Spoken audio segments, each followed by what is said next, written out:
This is Leisha Holmes and I'm your host on the Recruiters Recruitment Podcast. And if you have been a follower of the show since we started this back in 2020, then you will recognise this incredible human being, because I think this is possibly your third outing onto the pod. Possibly. I know, yes. I can't believe it's been a good couple of years since those first 2 episodes were broadcast. So I am delighted to welcome back to the show, Jo Gregory, who possibly needs no intro, but she is the trainer of all things, train rep, which I think is a pun, and I intro, and just basically amazing advocate for our industry. Welcome back to you today, Jo. How are you? Thank you. I'm good. I'm really good. Thank you very much for asking. No, you're busy, welcome. good, but good busy, not bad busy, good busy, the right kind of busy. Now, you are, obviously, we share this across all social media channels, but let's face it, most of us are on LinkedIn, and unless you're hiding under a rock, you probably know who Jo is. But for those who possibly don't, because we do have a global audience, can you give us an intro as to who you are and what you do? Yes, absolutely. So my name's Jo Gregory. I'm a recruitment trainer and a performance coach for Trainwreck, which is my business, my training business, which I've had for 13 years, been in recruitment for over 20 years now, using filters, loving Zoom. Associate Director of iIntro, which is a retained recruitment platform, which is awesome as well, by the way. And what else am I? Mother of 2 and founder of a clothing bank. You are as well. Let's talk about that, because before we go on to recruitment stuff, because it's an incredible project that you've been part of for a number of years now. So tell us about it, because we'll put links on there. Yeah, no, that'd be brilliant. So it's everything that we do really is powered by Facebook. So if you are on Facebook, it's the Hummingbird Project, and it's the Northwest one, not the Wales one, because we have got 2 now. So I've got another version of myself in Wales who's running one. But at the beginning of COVID, we've always had the Hummingbird Project. We sent over 50,000 tons of aid over to refugees over between 2015 and 2018, had a break. In 2020, decided we wanted to do something. COVID hit. I moved into a new house, convinced my husband to move into this house because I had a bar in the cellar. And within 2 months, I'd converted it into a clothing bank. And that was that job done. Wow, amazing. Not leaving. So ran it from my cellar for about a year. Just literally running on donations from our community. So I live in Glossop in Derbyshire, so we do the whole of the High Peak and also into Tameside. Then we got funding, so we moved into our first premises about a year ago, and then we've just received more funding. So we've just moved into a 1,800 square foot ground floor shop, our freetail shop. So it looks like TK Maxx on a bad day, because we're still in the process of trying to organise it. We're in move mode. But everything is free, and it's free for people who need it. It's free for people who want to live more sustainably and be a bit more frugal. So anybody can use it. It's 100% accessible, and everything is free. And it is literally powered by the community for the community. All we've got is a space, and we just broker the ability for us to reuse, recycle, and then just, drink tea. And you are absolutely aspirational and inspirational, and what an amazing person to do that when you're doing everything else as well.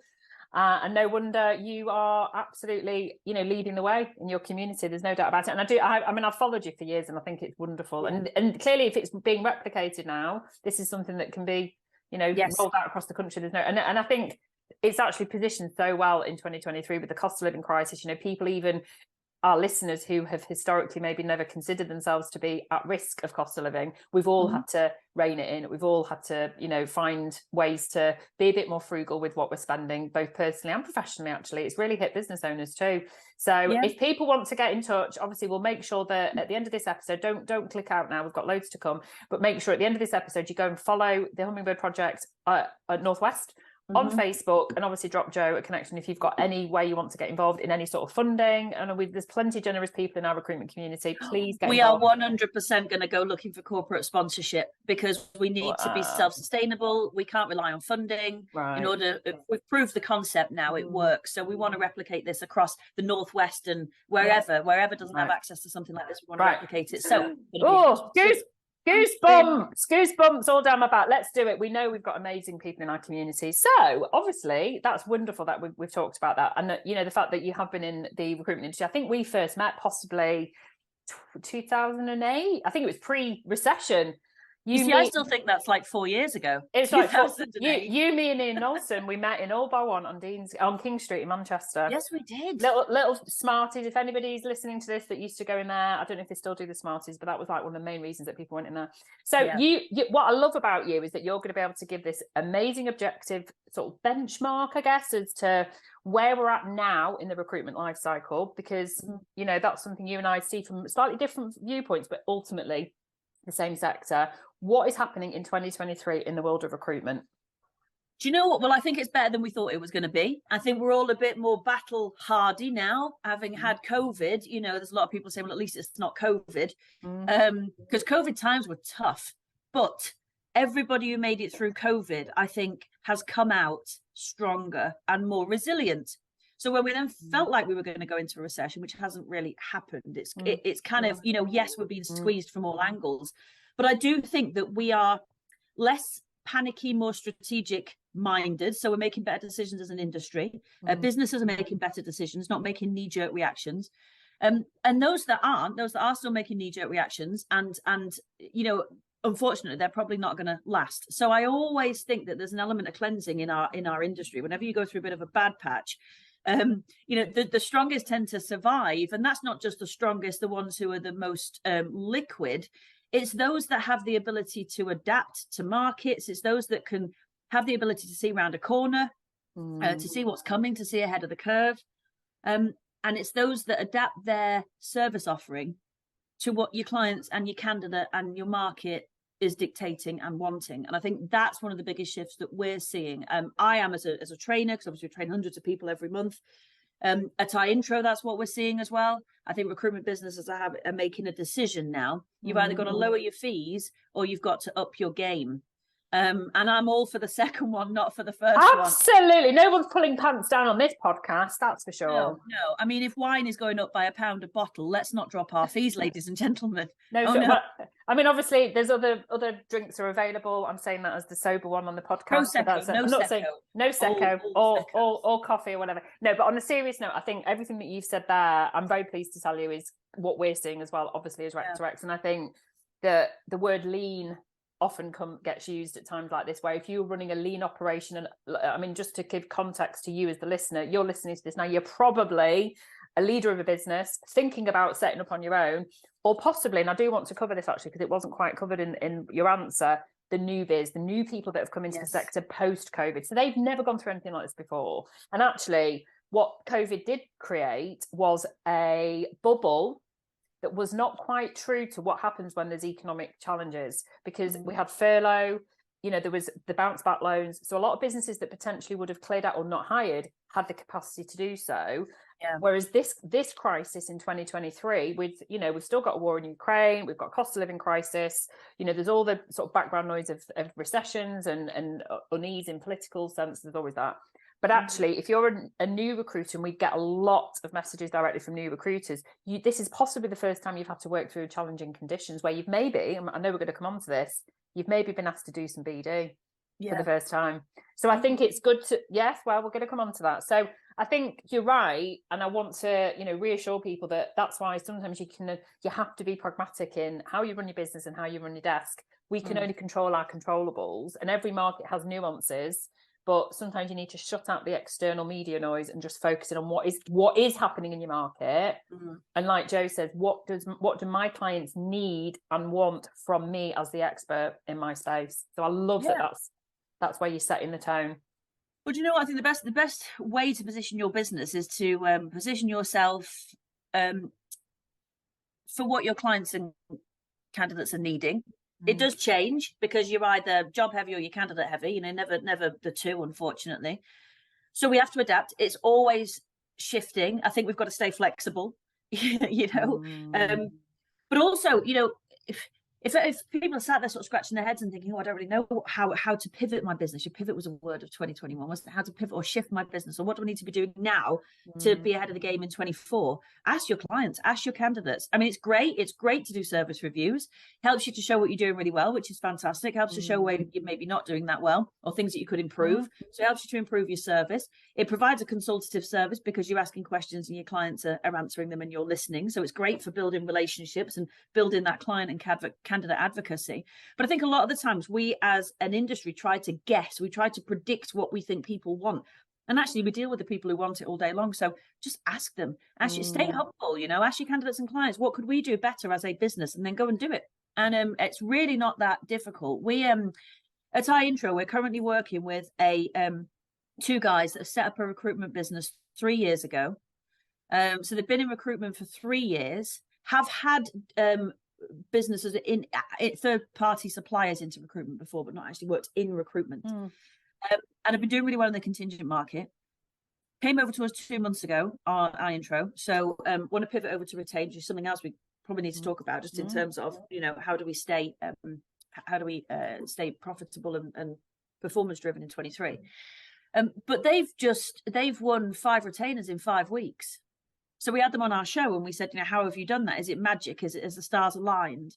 And they said, no, they said, recruitment's not actually that difficult. And I believe that. I think that, and not to devalue recruitment, because I think it's actually a very complex job. It's a very, very simple process made difficult by people dealing with people, and different people dealing with different people in different ways. And that's where I think a lot of my time is spent. Process is easy, you know, process is making a cake. Quality, quantity, stick it in, cakes come out the other end. But the variables are the people that you're dealing with. So we spend a lot of our time talking about psychology, the psychology of selling, the psychology of people, psychology of influence.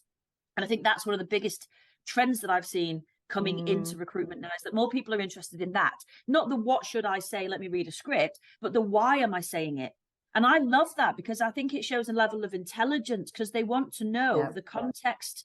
So like they're doing in schools, you know, if you want to create growth mindset, if you want to create sustainable learning and adoptable habits, you have to explain context. And that as a trainer is something that I've seen a shift over the last few years. That's really interesting. Love it. You know, why, what should I do? Why should I do it? What's the benefit to me? What's the benefit to the people that I'm dealing with?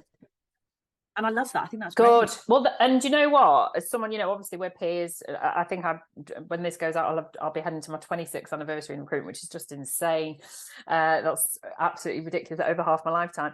But I think you're right. I think that recruitment has evolved in terms of, yes, the process. And I love your analogy. Anything to do with cake is great. But I think you're right. And I think that where we are now in terms of the recruitment industry, especially if we're going to talk a little bit later on around the threat of, or how we can enable ourselves with technology and AI and chat GPT, the recruiters who are going to endure, which ultimately is why we're all here on a podcast about recruitment, you're going to enjoy it in 5, 10, 15, 20 years time. You have to be the influencer. You have to understand the psychology and the why. And actually, can I add to that? How? The why and the how, as opposed to just the what. And for me, maybe that's why I have enjoyed in what is actually a really, you know, if people are the biggest hindrance in recruitment, then try doing Rec to Rec, because they're the people influencing the people influencing the people.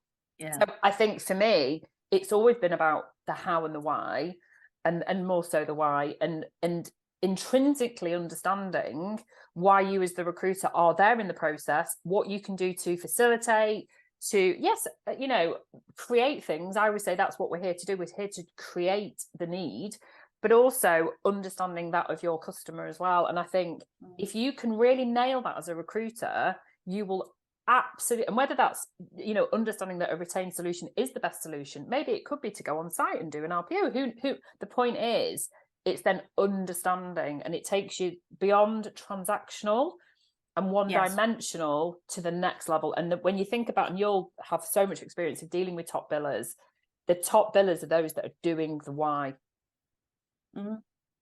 Yeah, absolutely. There are two types of recruiters, transactional and consultative. And we talk about this a lot. And you don't have to just, you know, you don't have to do retained. I'm all for contingent. But I think, you know, high-level contingent, consultative contingent, the very sort of paper-based transactional style of recruitment, when you think about it, and this is quite a strong statement, but you can quote me on this, is I think it's fundamentally broken. I'm not sure it serves the client, and I'm not sure it serves the candidate.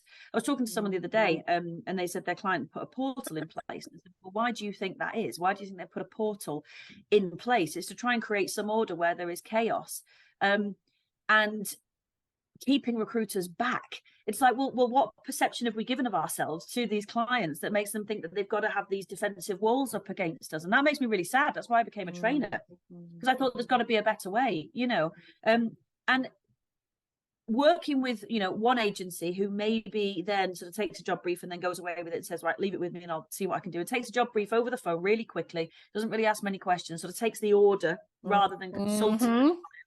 Takes the order and goes away with it, doesn't give any kind of ideas as to how long they'll be gone for. No wonder then the clients want to back that up with maybe using more agencies. And that's why they end up with this PSL of 15 agencies, which doesn't work for them. No. And so if someone then says, well, hang on, stop a minute, let's just stop and have a conversation about what are your challenges as a business? What are your challenges as a business? And how can we help you with those challenges as a business through the recruitment and retention of top talent for your business, which is the number one challenge in any business, the number one barrier to growth. It's the thing we do.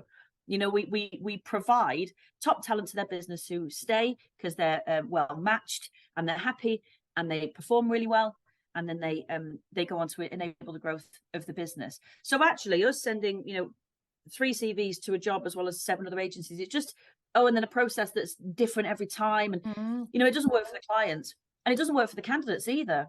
You know, if you go into Google and you type in recruiters are, and then allow Google to just make up the last bit, it's astounding. It's awful, and I think that's where there's such a great symbiotic relationship between recruiters and trainers, because we're here to educate and we're here to create a better industry for everybody. The best practice for me is everything that you said there. It's about, you know, I do think the days of the order takers are gone, if not going. I mean, fading fast. Yeah, and that's. I mean, you talked about AI before. That's where you will. That's where it's going to go. Well, portals are AI. That's effectively what we're talking about. You know, the fact is, if you are listening to this now, and whether you're running a business or whether you're a recruiter running your own desk, and that's the barrier you're facing, you need to seriously ask yourself, what am I actually doing to create consultative relationships, trust, you know, respect from my customer, client, and candidate. In that process. And if you are simply, and I do think this lends very nicely to the business development question, if you have been trained in a way where you are simply order taking, then you need to think about potentially, you know, elevating yourself, whether that's moving to a different business or whether that's, you know, seeking a better way of doing things. So let's lead on to that then. So it's a bit of a dirty expression for a lot of recruiters. You know, they've not had to sell. You know, if I think about me as a rec to rec, I've had a swarm of people in 2023 who are being asked to cold call, business develop for the first time in their careers. And there is an argument that, you know, naturally we are one thing or another, where, you know, maybe some people are just exceptional at finding the best candidates. You know, the 360 question and debate will continue, I think, till the end of time, till I retire. But you've got brilliant visibility of this. What makes good business development? And actually, what is the definition of business development? So I love that you're calling it BD. I don't call it sales. I think that sales is a very two-dimensional thing. If I was trying to sell a pen or, you know, anything that was kind of low relationship building, low average transaction value. Whereas what we're trying to do is we're not trying to get a job. What we're trying to do is build relationships with businesses in order to partner with them for their recruitment services. So it depends how you look at it, really. So this is a service provision. So it becomes a different type of sell. It's about building relationships with people rather than selling things. And I know people might then say, oh, well, you know, we're selling candidates. We're not really. The candidate in the job is the byproduct of the service that you provide. The service you provide, you can't actually see. It's conceptual. We're selling something that's in our head. It's why as recruiters we struggle. It's why it's really good to get training, because actually it is very, very hard to sell what you do. You need a really, really strong value proposition as a business. You need really strong key differentiators. When you think about what it is you say to a client, if you're stuck in a lift and they said, tell me why you're different. If you say the same thing that is on the website of all of your competitors, it's not different. You're saying the same thing as everybody else. It's like going into a shop and looking at white sliced bread, which you shouldn't eat, by the way, because it's not good for you. But looking at white sliced bread and they've taken all the wrapping off. And so it all looks identical, but underneath there's a price point.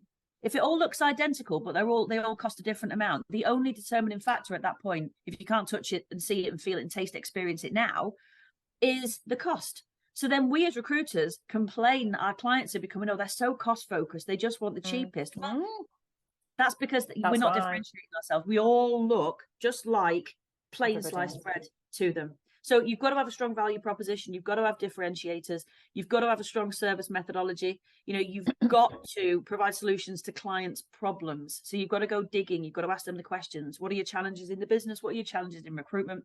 How can we help you to solve those problems? And then you've got to have a really nailed down watertight process that everybody in the business follows, because you've still got to be thorough as a recruiter. We like to think nothing up my sleeves, ta-da, I'm magic.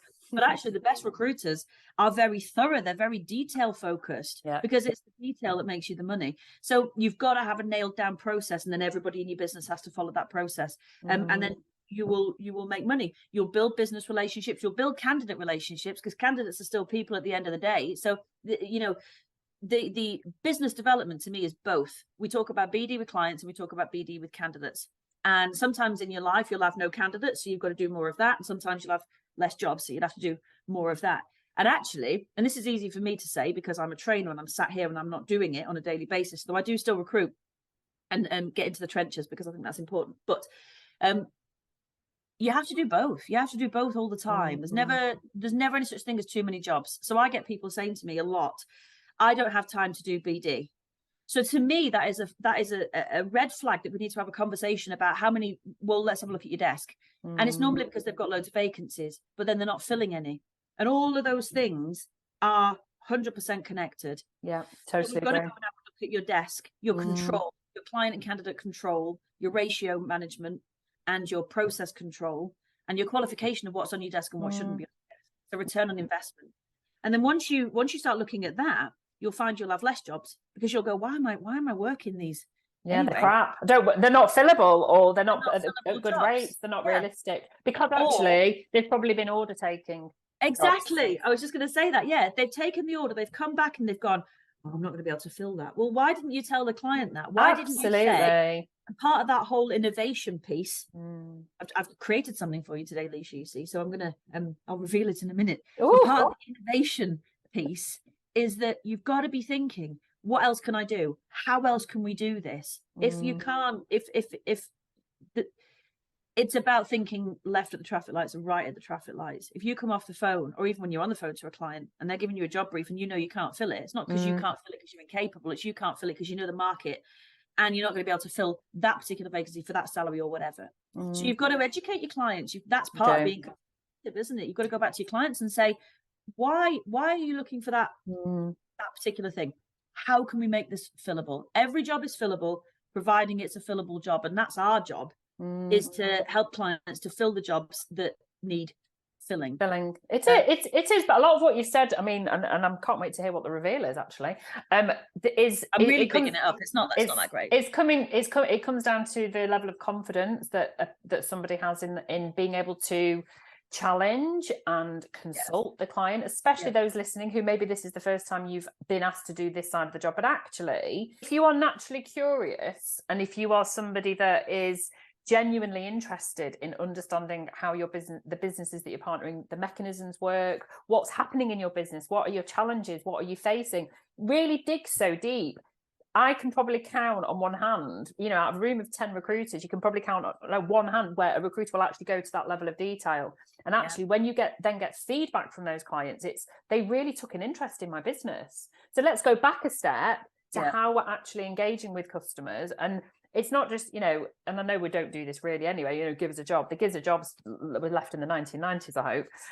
But really understand, what can I do to support you? What do you need from me? Where do you see the gaps in your business? And then you truly become, being able to speculatively pick up the phone to that client and say, look, I know that you said you're looking for a software engineer, but when you were talking to me the other day, I remember you talking about your supply chain issues, and my colleague, and I don't know where that all came from, but straight away that business owner is going, this person is solving the problem. And actually recruitment is solution sales. That's what we are. Yeah.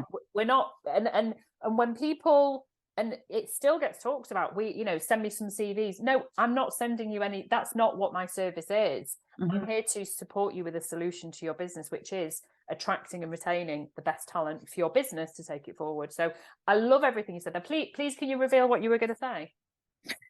Yes, I will. So I know when we were talking before the show, we were talking about top performers. What makes someone a top performer? We're going to come on to that now.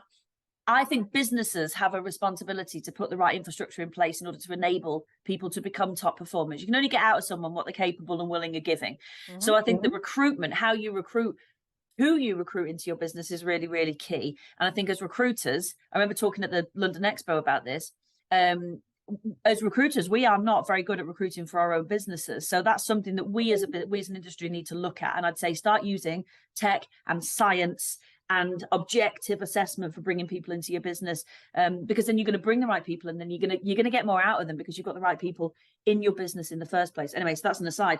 But as an industry, you've got as a business, you've got a responsibility to put the right infrastructures and processes in place, and that does massively start with a really, really strong value proposition. So I work with a couple of clients in Manchester, and I won't name them, but they are amazing, and they have a constant loop of their service methodology, their value proposition, and their differentiators. And everybody in that business become advocates of their service because they live and breathe this value prop. And that helps them to create a purpose. That's my purpose, is to help clients and candidates and myself at the same time, because it's commercial, but that's my purpose. It drives a set of beliefs, which drives a set of behaviors, which drives a set of actions in their business. So if you're thinking, my people won't make sales calls, they don't like doing BD, they're order taking, they're not pushing back, they're not asking consultative questions, you might want to look at, have they been trained? But also you might want to look at, what are their behaviors, their beliefs, and their purpose? What do they think they're doing here? Because that's so important. You can train people to pick up a phone, you can train, but is the right stuff going to come out of their mouths? Absolutely. You can train them to say a script, but if they don't believe that this isn't a sales call, this is a call because I work in your industry and I work with X, Y, and Z, who I know are similar companies to yours, and we're working with them on a number of projects right now, and I wanted to give you a call to see how you're finding the market. That's not a sales call to me, that's a business development call. So that's what they should be doing, but that will come if your purpose of what you do and where your value is set. And then once you've got that, the rest of it can then fall into place. So the rest of it, you can then have all the BT you want, and then there's no such thing as a cold call, because we should never really be making cold calls. That would suggest that I'm phoning. Well, don't phone them then. Absolutely. Do your research first. Absolutely. And I'm sure that's something that you would cover in your training courses. I love all of that.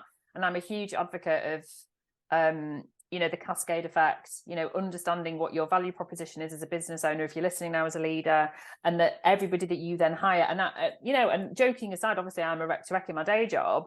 Actually, that's why there are so many rec to recs out there, because typically recruitment businesses themselves struggle to find and attract and retain their own talent. And I think, maybe it's been dismissed or poo-pooed. I don't think it is now. I think the narrative is very much around what does EVP actually mean, and actually why you have to take it seriously. Because if you're not hiring on those behaviours within that EVP, like you say, you can wind people up and get them on the phone and do your power hours and do all your incentives. But actually, what are they actually saying to your customers? And it's not quality. We want an industry where people do not see, I'll speak to friends who are, chartered accountants or architects or whatever. And generally speaking, their reaction to me asking them, what's your experience been of recruitment, consultants calling it, it's not been great. It's been transactional. They've been wound up on the phone with the script. And actually the ones that, and I'll say, well, who's good in your market? And they'll tell me who. And I'll say, why are they good? And it's because it's a business conversation. It's not a sales call. They've done their research before the call. They understand that this company's done this. Well, the reason I'm calling you is to understand a bit more about how I can fit into that solution. So everything that you've said there. We're running out of time, but I do want to cover. I've not even revealed what we were thinking. I was going to reveal. Oh, reveal. And so you were saying earlier on about top performers and things like that, and actually, what makes a top performer, and also what are the top traits of top performers and top leaders, and we have got people coming into the industry that have never done this before. So, all of the stuff we've talked about is really, really important for them, because they need that probably more so, I think, than experienced consultants. But top performers, if you were recruiting for anything in your business, or to promote people as managers or you as leaders, I use grit, and grit has always been the thing that we've spoken about. What do top performers have? They have grit. What does that actually mean? What actually is that? There's lots of stuff out there, and I'm pretty convinced you can probably get psychometric to test against this. You can, these 4 factors anyway. So grit in my mind is growth mindset, The ability to, get up and start again, the ability to not think I can't do it, but how can I do it? So that's so, so important to recruiters and leaders. The R is resilience, bounce back ability. I mean, if you don't need that in this job, where else would you need it? So it's a bounce back ability. The I is innovation. I think we should always be innovating. We should always be thinking around corners. Yeah. As a team and as a business, as an individual. And then the T is thorough. Because as much as you need to be innovating, you've got to be thorough. You've got to be into the details. Leaders are sat there and they don't know what their guys are saying on the phone, and they don't know what they're doing at their desk. Then it's not being managed. It's not being measured. You're not getting close enough to your people. I think we're scared of micromanaging people now. And I don't need any help. You do, you do, because that's why Tiger Woods still has a golf coach, because the stuff he doesn't know he's doing. The coach can see it. Every day's a school day, Jo. It is. Every day. Today in March is a strike day. So today isn't a school day for my son. That's why he's sat in there not doing anything. Oh, bless. That was very funny. I like that. Grit. We love that.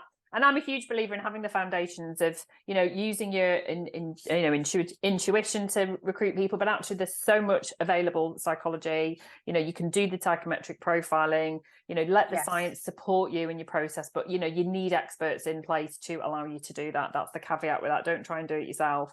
Exactly. That's really brilliant. I really love that. Maybe that'll be the name of the podcast, Grit. What does it mean? Don't do it yourself. It's called great. Don't do it yourself. Just don't do it yourself. Just get an expert. DIY. That could be our new thing. Now, before we finish, we talked off camera about the fact that we're both sharing a life experience that 50% of our audience will go through at some point in their lives. And if you're not watching and you're listening, Jo is very dramatically powdering her nose and trying to cool herself down. We're talking about menopause, in brackets perimenopause, of which we are both in that stage of life. And it's not an age thing, by the way, guys. I've known people go through it in their 30s, even in their 20s. So, and if please don't turn off if you are not somebody that will go through the menopause due to your gender, because actually you will have somebody in your life that will be going through it or will go through it at some point.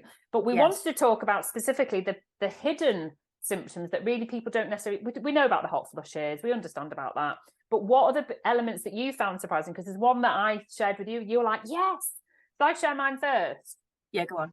That you can't hear things. If you're in a crowded, this over-sensory, I love it.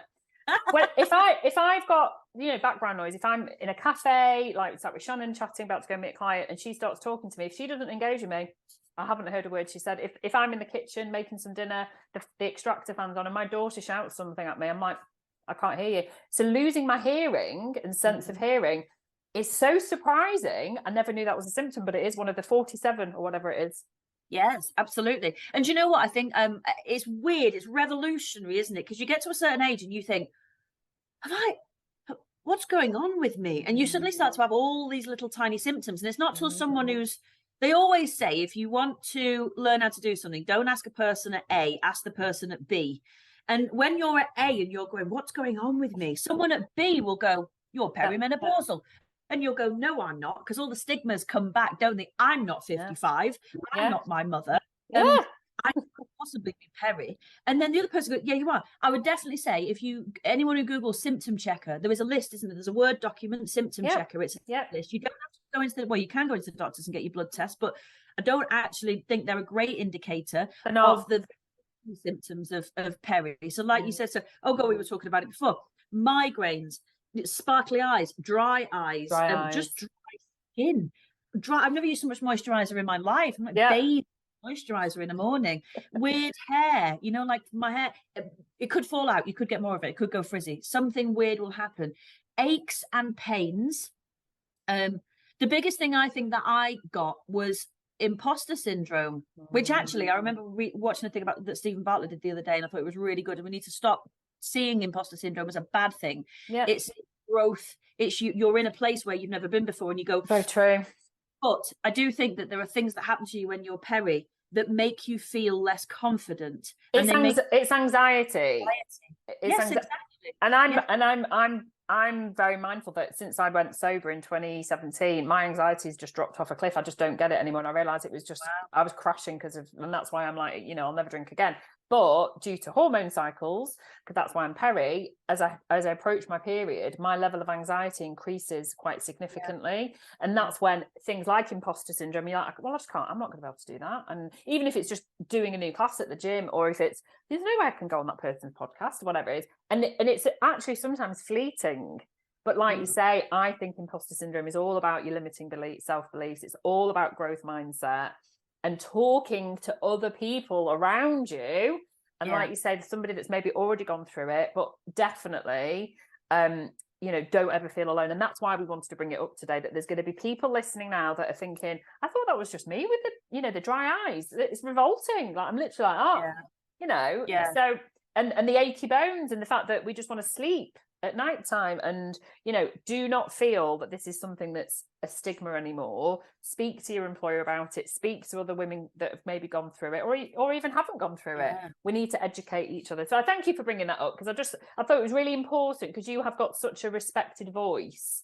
I want other people to feel confident enough to be able to share that, you know, what is personal, but actually is as normal as breathing. Yeah, it is, and it's been a bit of a taboo. There really shouldn't be a taboo about it. There are hundreds. I found Facebook was my savior. I found some brilliant groups on Facebook, and it made me feel normal and like I'd found a tribe. And I didn't necessarily wade into conversations. I just watched and listened sometimes. But you know your own body. Trust in your own body. Do your research. Do a diary of your symptoms, because I'm not a huge advocate of the blood test, because apparently, medically speaking, because I follow quite a lot of medical people on podcasts, if you have your fluctuation in your hormones when you happen to have the blood test, it might not show the particular hormones that they're looking for. So just keep a diary over 3 months, and if you can see a significant peak in your hot flushes, or in your mood swings, or in your period cycle, you can use your app on your phone. So thank you for sharing. Thank you for sharing that. We are out of time. We could talk all day, let's face it. And I really appreciate it. And obviously, we'll make sure we share the links for Trainwreck and iIntro. And I mean, I see a lot of your content. Your content's amazing. So thank you for everything that you do for our industry and for your community. And it's lovely to see you, Jo. Thanks for joining us on the podcast. Bye.